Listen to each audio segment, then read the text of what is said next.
நீலமேக சுவாமிகளின் ஜீவ சமாதி காண கிடைத்தது. இவரை சத்குரு பரமஹம்ச நீலமேக சுவாமிகள் என்று அழைக்கிறார்கள். கடந்த 2016ஆம் ஆண்டு ஜீவ சமாதி அடைந்த நீலமேக சுவாமிகளை அவரது சீடர் திரு சுரேஷ் கிருஷ்ணா இங்கு அடக்கம் செய்திருக்கிறார். நீலமேக சுவாமிகள் பஞ்சப்பள்ளி என்கின்ற காட்டுப்பகுதியில் உள்ள குகையில் சுமார் 12 ஆண்டுகள் தவம் இயற்றியதாக சொல்லப்படுகிறது.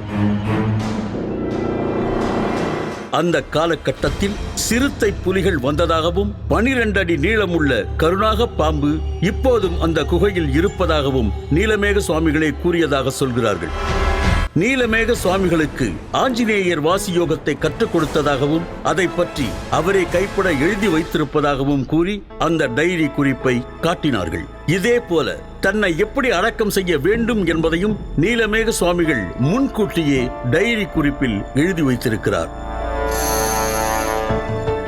நீலமேக சுவாமிகளுக்கு அமெரிக்கா, மலேசியா உள்ளிட்ட பல்வேறு அயல் நாடுகளில் இன்றைக்கும் சீடர்கள் இருக்கிறார்கள் என்று கூறப்படுகிறது.